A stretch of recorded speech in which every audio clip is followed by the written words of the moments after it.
What's up, everybody? I'm Finn McKenty. This is the Punk Rock MBA. Saw some news the other day on Metal Injection. My good friends over at Metal Injection, I love you guys. The Devil Wears Prada are announcing that they are doing a 10th anniversary tour of Roots Above and Branches Below, which is funny because it's not actually 10 years old, it's 9 years old. Guess they're just rounding up? I don't know, who cares? Anyway, so I thought I would take a minute to talk about the band and their career and kind of reflect a little bit on kind of what it means for the music industry in general. Any of you guys who remember when the Devil Wears Prada came out back in the day, you know that they were fucking hated by everybody with quote-unquote good taste. Like all the metal blogs, all the magazines, people in older bands, like basically everybody other than scene kids fucking hated the Devil Wears Prada. And of course, all the other bands too. They hated Bring Me the Horizon and Suicide Silence and Attack Attack and this, you know, they hated Job for a Cowboy. Like, people hated all these bands, right? And now, 10 years later, now these bands are all considered real music. Now they're all respected and oftentimes like loved. You know, I mean, like Bring Me the Horizon is a very respected band now, as they should be. Same with Suicide Silence. And now even the Devil Wears Prada, you know, they're quite respected now, especially compared to what they were before. The Devil Wears Prada is now certified as real music according to people with good taste. When their name comes up on a site like Metal Injection now, it's in a very different way than it would have been 10 years ago. You know, 10 years ago, if they announced a tour, anytime they talked about the Devil Wears Prada, it would have been kind of like holding their nose, right? Like, ooh. And now it's different. They just talk about them the same way they would talk about any other band kicking off a tour. So there's a couple things I wanted to kind of reflect on here is, first of all, like, I have seen this happen again and again and again and again. This is like always how it works. A band comes out, gets some buzz, they get a little bit popular, and all the people with quote unquote good taste, the old people, the people around the magazines, the blogs, everyone fucking hates on them until finally the band just sticks around long enough. Usually it takes about 10 years. That's kind of like the magic number. I don't know why. They stick around long enough and then just one day they're real music. Like one day people don't hate them anymore. Like Green Day is a good example of this. Like when Dookie came out, all the like real punks hated him. Now everybody loves Green Day, as they should, because Green Day is a great band. Blink-182, same thing. Now everybody loves Blink-182, but trust me, all the people with quote unquote good taste hated them when they came out. You know, New Found Glory, another good example. They were just like mall punk when they came out. But then, you know, after 10 years, then I just noticed suddenly like, oh, everybody loves New Found Glory now. This is different.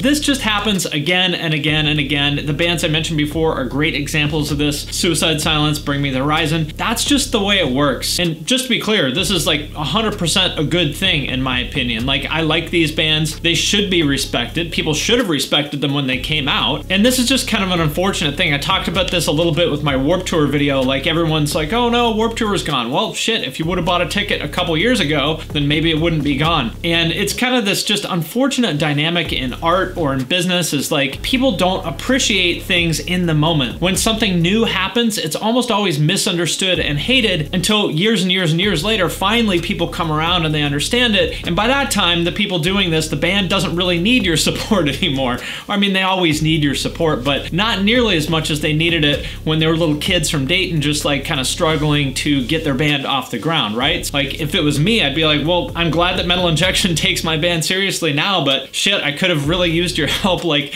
9 years ago when we put this album out, right? I guess I have a couple thoughts on this. Like, for one, this is not unique to music. Amazon is a great example of this. They have, I think it's like 7 leadership principles or something like that that the company operates by, and one of them is don't be afraid to be misunderstood. It's like great leaders are often misunderstood, and you see Amazon do this like all the time. Sell books online. Are you crazy? That'll never work. And then it was like, oh, they're selling more than books now? That's crazy. That'll never work. Free shipping? That's crazy. That'll never work. Same day delivery? That's crazy. That'll never work. They do this again and again and again and again. They come out with some new thing that everyone says is crazy and it'll never work until a couple years later when they take over, they just quietly keep doing what they're doing and they take over the fucking world, and then everyone's like, oh, well, yeah, I knew that was gonna work.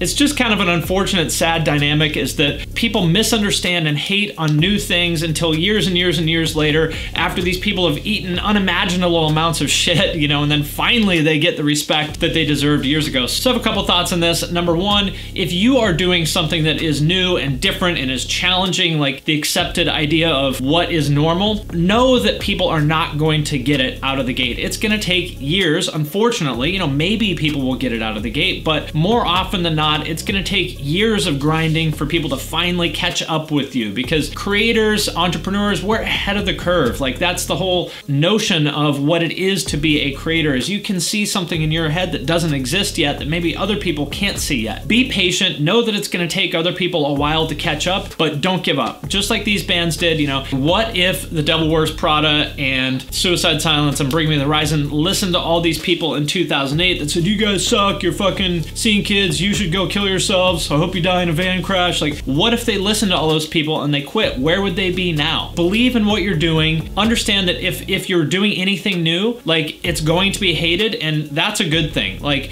if people love what you're doing or they hate what you're doing, that's a great sign. The worst thing is if people are indifferent and they don't care. The second thing is, don't listen to the people with quote unquote good taste when it comes to like movies or music or any of that shit. Their opinions, really, I don't give a fuck about what these people think. What I care about is the people who are actively supporting the culture right now. I care about what the kids who are going to shows and buying merch and supporting these bands, I care what they think, because ultimately they are the ones who are supporting the culture, not these people whose job is to be a professional fucking hater, essentially, and just like throw darts at what everyone else is doing. And you know, that's, unfortunately, that's so much of like online music journalism or criticism or whatever you want to call it, is just basically it comes down to like, how can I talk shit today on what the younger generation is doing? Like, so much of it is like this old man screams at cloud shit. Who gives a fuck what the old man screaming at the cloud thinks? I care what the kids who are supporting the culture now think. So yeah, I just thought I would kind of reflect on this cycle, like the Devil Wears Prada being such a great example of it. The cycle of a new band that's doing something different coming out and everyone hates it and says it's garbage and they should go throw themselves off a fucking cliff. And they don't listen to the haters, they keep grinding, and then magically around that 10-year mark, then they suddenly get respected as real music. So let me know in the comments if you've seen any other bands that this has happened to. Like, if you can think of another band where everybody hated them at first and then 10 years later, like, I'm really interested in that magic 10-year mark. So if you can think of any other examples where just that switch flipped after 10 years and a band started to become, you know, regarded as real music, let me know in the comments. All right, guys, I'm Finn McKenty. This is the Punk Rock MBA. I'm signing off for now, but I will see you next time.